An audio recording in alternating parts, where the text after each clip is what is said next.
So we're now at fortified site Hillman. I'm not actually entirely sure what this is, but I think I'm about to find out.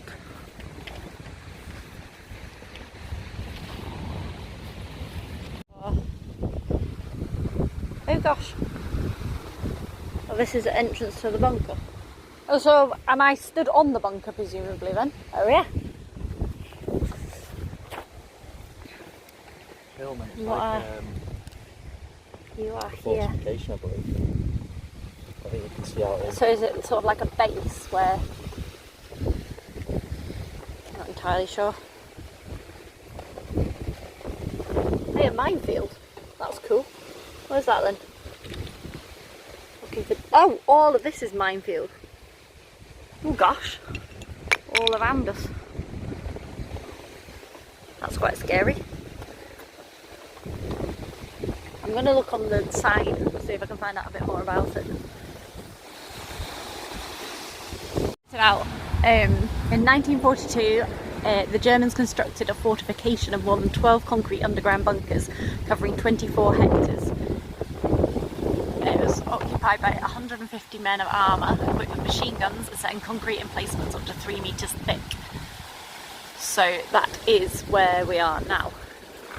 So this is the fortified bunker.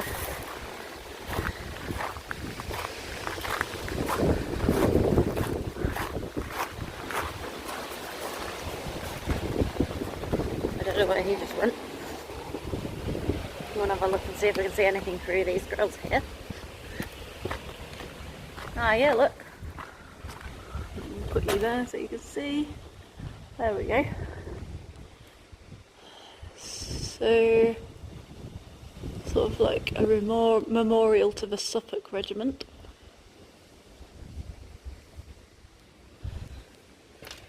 Let's see what I can find down here. It says, in memory of those who fell on the 6th of June 1944 in the liberation of Colville, Sir the capture of Hillman, and later during fighting in Normandy and northwest Europe. Thanks to the generosity of a Colville family, this site records the future generations, the bravery and sacrifice of these soldiers. So this is one of the places that they invaded and took over in order to gain freedom for us. Oh, I like that, that's the poppies. That's in memory of the soldiers who died fighting with the 1st Battalion, the Suffolk Regiment, who came and liberated this area. And then I presume like this is open to the public at times, but it's got a gate across it because we can't get in. So there's just more memorabilia in there. If you look up, I don't know if you can see up the ceiling, that's the sort of 3 metre concrete thick walls. It was pretty fortified. Okay. I think this is a tank trap. It's kind of cool. And then, look, a trench. I presume that can is not from the war. I think somebody's thrown it in there as rubbish. It's starting to rain now, isn't it? Then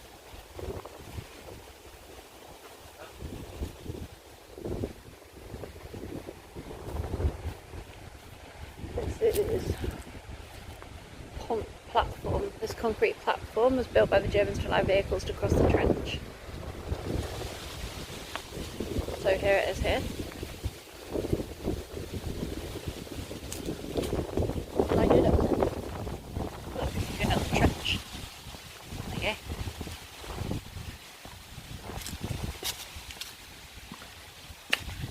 Whoa. It can't be very tall, even I'm having to bend down. That's cool. Take a picture of that actually. On here. Ping. There we go. Keep going. Oh look, it's made of right, they're sandbags, but they've gone like dead solid. Unless they're made of concrete bags maybe. No it is, it's the sandbags. Imagine looking out of here. There's a predator over there. Ooh, I wonder what that little metal hut is. That looks good. Where are we, Anna? View, you can see why they built a bunker here, because you can see everything. So standing here and looking at this view, you can see why they would build a fortified bunker here, because you can see every direction for miles. Slightly concerned because of the whole minefield thing around the edge. I presume they would, but that would be pretty scary. But like, that's a ploughed field, so clearly there aren't any mines on there. Right, this is the Cuisine's coach house. The underground building, much lighter built than the others here, had brick walls and a lower ceiling, no defences, but had space for storage of supplies and food. So that's down there. Go and have a look. Why not, eh? So, food supply. Not very close to the bunker, I might add. It's maybe quite complicated to get to your food. Ooh, it smells. It smells really bad. There we go. So this is like just a giant pantry. Oh, there's a picture of the kitchen. Oh yeah, look, it's still in there. It's pretty dark.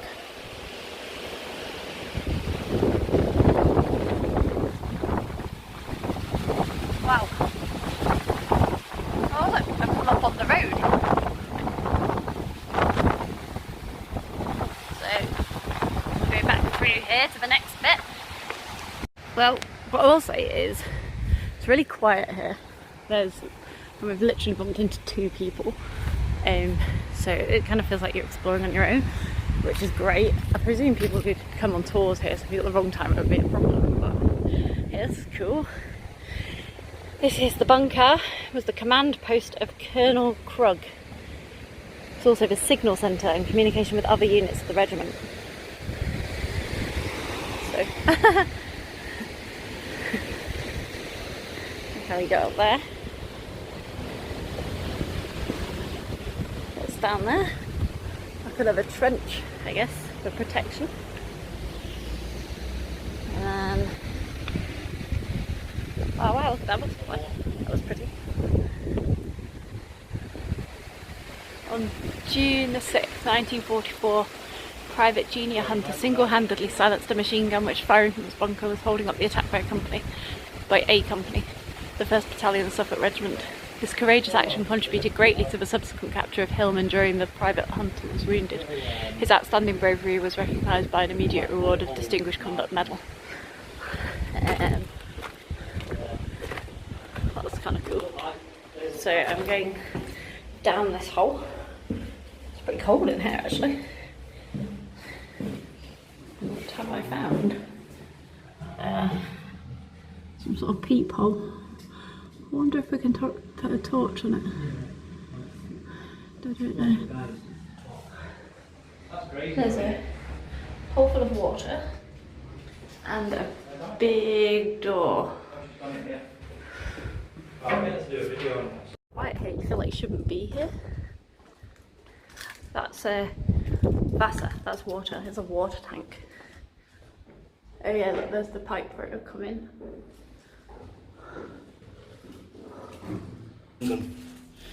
Oh, so stick the machine gun through there, so that anybody coming this way gets shot. It's dead hard to shoot somebody in. Oh, from the inside. Yeah. And it points up the path. Got you. Yeah. So that's just a way in. What's down here? Crazy, I said it feels like you're sort of exploring something you shouldn't be. There's another door. Turn the flash on so we can try and see in the hole. This is amazing, isn't it? Oh wow. What am I filming? Oh, it's like a bucket and a like fuel, like a fireplace thing. Like a boiler room.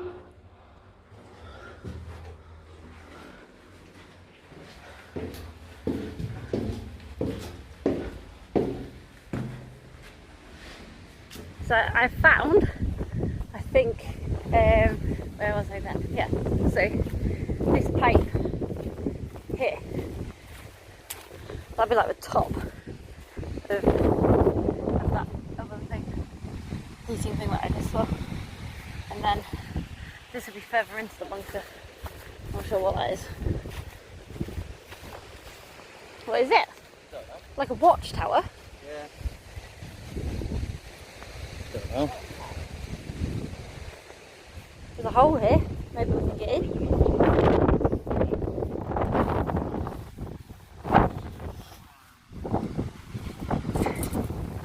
Yeah, look. Oh wow, that is a long way down. A minute, let me turn the torch on. There we go, we've got a flash on now. We should be able to see. That just goes all the way in. Crazy. I could actually get in because it's not locked, but that just looks dangerous to me. I don't think I want to go down there. I decided against going in because, like, I'm quite accident prone and being stuck down a hole in the middle of nowhere didn't seem like a great plan. So, ooh, found a big square. 1 minute. I was on my way over there because there's like another bunker bit. This whole area under here must be bunkers. So, a big square. Now, it looks like a swimming pool. I'm guessing it's not, because that would be weird. But I'm going to find out, because there's a sign here that will tell me what it is. So, this big square is a reservoir. Kind of like a swimming pool. Stores the water supplies. That's interesting. So now I will go find the other bunker. Again, got one of those weird things on top. Presume like a watchtower, maybe even an air hole or something like that. And then we can go down here. So we need to go and have a look. I'll look at the sign first and see what it is. It's so cool. It's like this whole entire field is covered in bunkers underneath. So it's big all the way through there. This command post, same as command post A, and it has a coal bunker added onto it. There's also a machine gun turret, which must be that bit over there, surely. Let's go and have a look. We've got a trench here.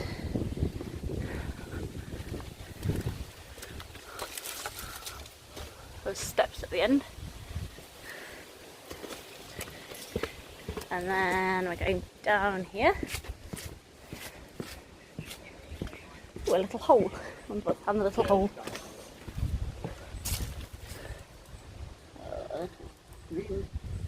Oh, that must be the coal bunker. Got it. Which makes this the machine gun turret. So this is where they would sit with a machine gun and shoot out of... Ooh, out, bang my head. Out of here. Oh, there we go. Yeah, it was quite a good view actually. See for miles. Let's go back down the other way. It's pretty low ceiling this actually, really low. Ah. There we go, we're out. So, found a barbecue. Probably not authentic, you never know, maybe it's where they cook. So, we're going to turn the flash back on a minute so that we can see what we're doing. 1 minute. Okay, what I'm looking at here is a gate down to a corridor with steps down maybe, and then rooms through. It actually has electricity because there's a light bulb there. And then there's another machine gun hole for shooting people trying to get in. So this side, I mean, it's a storeroom clearly, but it's very much the same as the other side that we just went in a minute ago. The green door this time. Unfortunately we can't get in to explore, but because of these big fences, it's still cool. It does literally go under the whole of this field, but there's the other bunker over there. Well, this trench here that I went down, this actually would have connected the different places underground, so you would have been going further in there. All over the field there's like this, it's like air or whatever vents, so you can see like this is even further across. You can get all the way up here side. So it is quite literally the whole field. It's just a massive command centre, German command centre, and it was really well fortified because all these fields are at the edge. They were minefields, absolutely full of mines. It was quite incredible really that our regiment actually managed to get up here and overpower this. It was probably really key to winning the war, so it's quite an important historical place. And then the last thing I can see is this dome. But if you do know what these domes are, I mean, I'm guessing the sort of air outlets or watchtowers or something like that, but if you actually, you know your history, which I didn't listen very well in history at school, you could comment below what these are, then that would be interesting to find out, because this one, like, it's got no holes in it. It looks like it's made of concrete. It's just a big blob on the hill. So yeah, I'm not sure what that is. But it would be interesting to know if anybody does know, so comment down below if you do know what that is. That would be great. Last but not least, this is the well.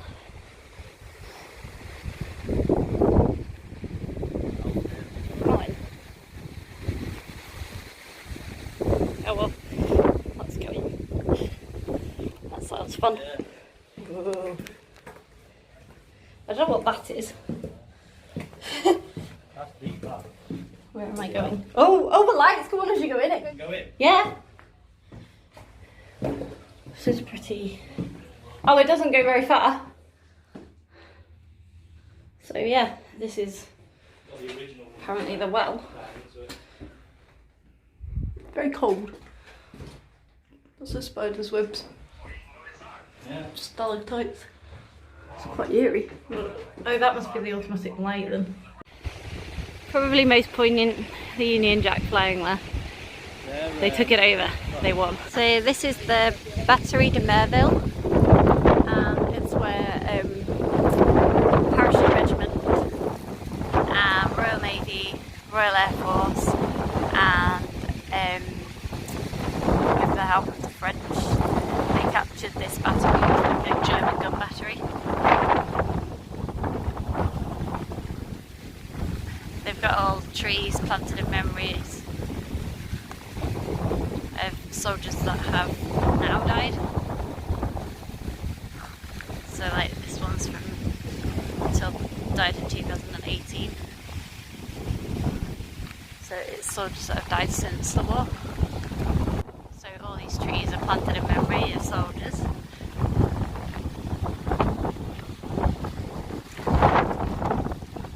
You can probably tell it's really windy. Sorry if there's any wind sound on the video.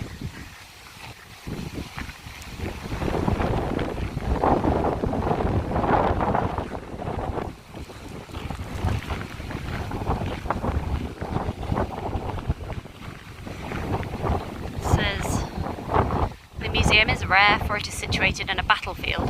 The remains of British and German soldiers still lie here from June 1944. Please keep that thought in mind and tread respectfully as you walk over this hallowed ground. So it's actually also a graveyard because people died here.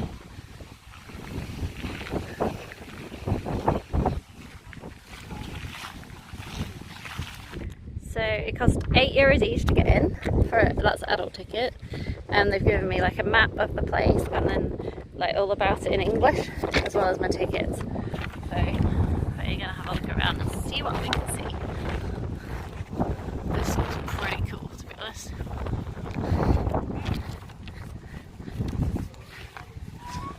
Attention.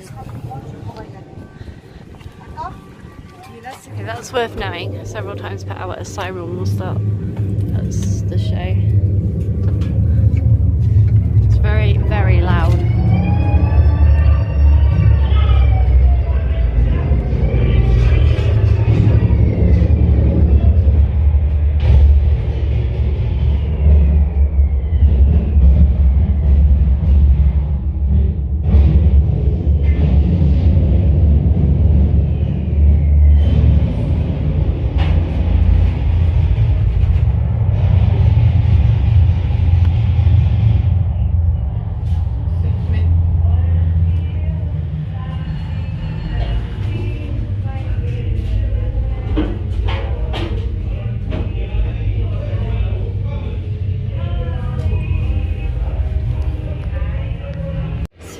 11, which is German unit and sound and light show, and I would probably avoid it if you don't like loud noises. It's really, really loud.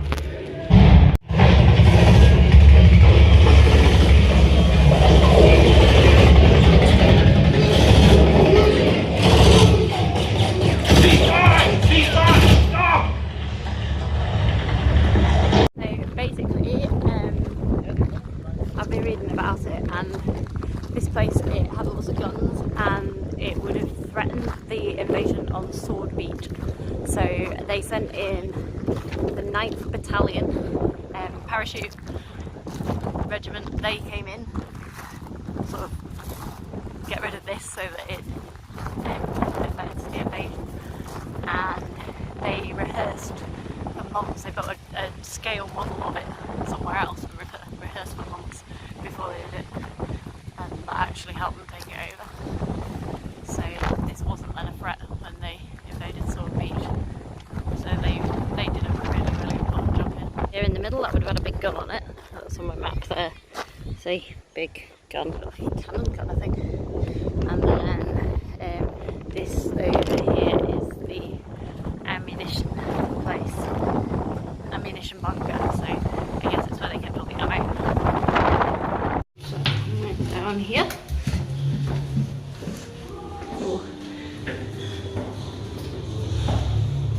There's lots of different rooms in here.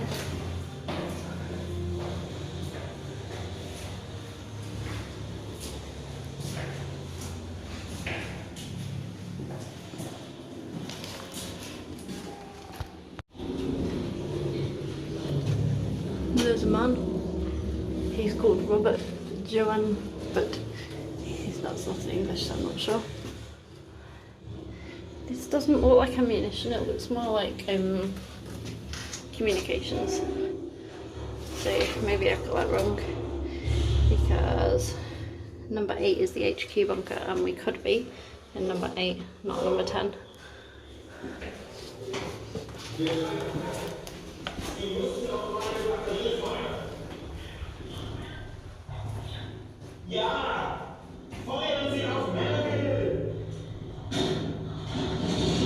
Kind of between the French subtitles and the German language, you can sort of make out what they're saying.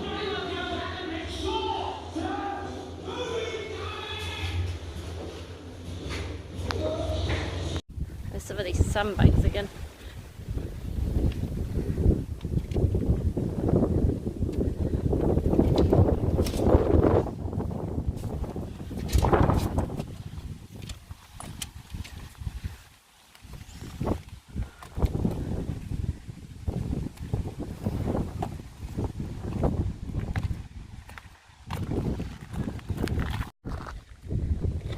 Entirely sure what's in there, but it doesn't look like you can get in. Oh, that's 9. Okay, number 9 is the well. Yeah, they do those wells, don't they?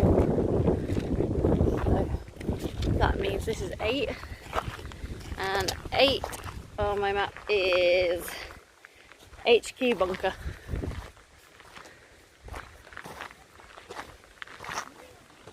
Post de commandment, the HQ bunker. It's in there. We can't actually get in there. Look at it. It's similar to the one we saw at the other place. Yeah, that'll be the original. Like the tunnel. So, 7 is the cookhouse.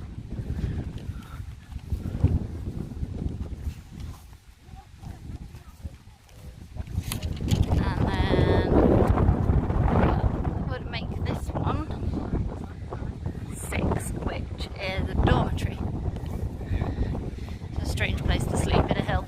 There's a gun in the middle here.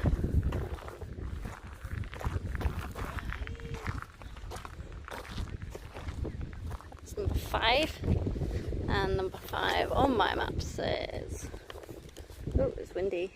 This is an ammunition bunker. So down there is where they keep the ammunition. I've been reading the information a little bit, and it's amazing actually. 700 men were planned to be at the meeting point, Battalion Parachute Regiment in 1944, and only 100 were left. So they had full 15 minutes to wait, and they waited 15 minutes and another 50 people were. So they literally had 150 instead of 700. So instead of 60 torpedoes they had 10, and instead of 6 machine guns they had 1. They had no radio, they had no mine detectors, and the colonel that led them, he said, in fact, I really had almost nothing, just a bunch of good men. Because if they hadn't taken this place out, then it was the Navy's job to shell this place and try and take it out. So they did manage it, but they had to let the ships know, because if they didn't let them know, then obviously people would die.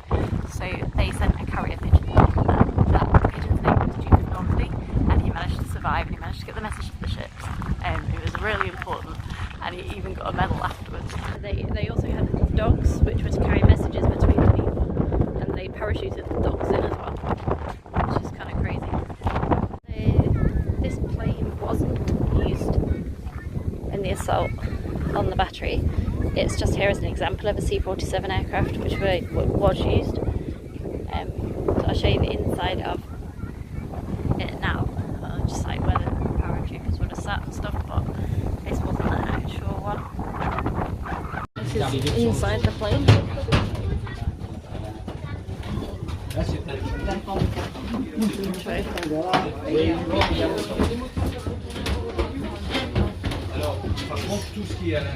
With a sitting strap in. Alors il y a des appareils qui fonctionnent, on les fait pas forcément.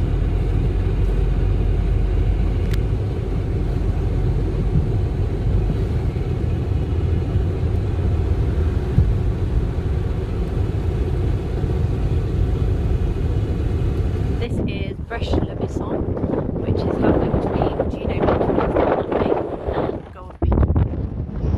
That way, I think. This is somewhere that made it on D-Day. This was taken over here.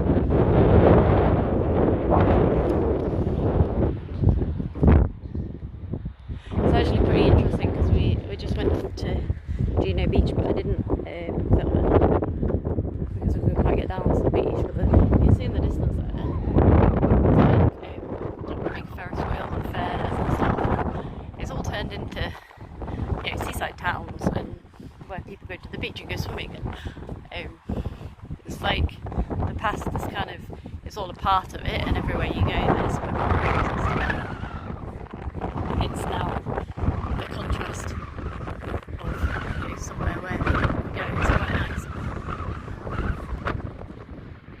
I think that means the dunes are fragile. I'm not entirely sure what that means.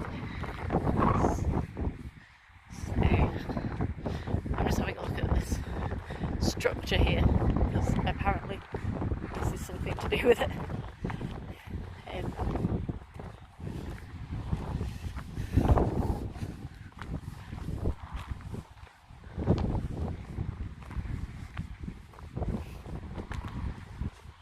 Just imagine looking out to sea, just seeing hundreds and hundreds of ships, troops coming in. Just climbed in here to have a look.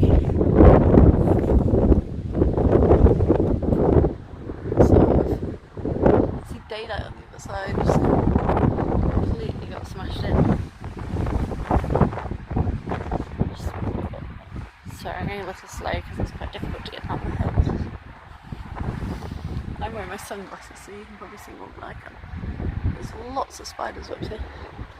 You see the steel that reinforces the concrete, and how actually thick these walls are. I'm going to try and look around the front. Walking down these rocks. There we go, now we're on the beach. Okay, that's not huge amounts to see from the front, but there you go.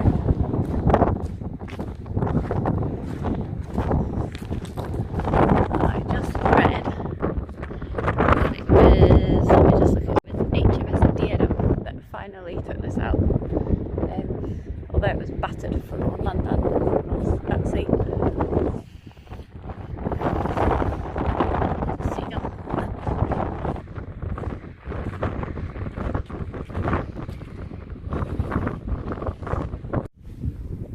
imagine being on one of those boats and just knowing that you have to do this. I mean, these people that did this, the people that parachuted in, and you know, the ones that didn't make it, even the ones that landed in swamps and ended up dying, the ones that went to the places to fight and take over so the ships could come on. You know, the hundreds and hundreds of people that day that were so brave. It's kids, there's 17, 18-year-olds amongst them. They're just that brave that they just didn't really think about their lives. They just thought about what needed to be done.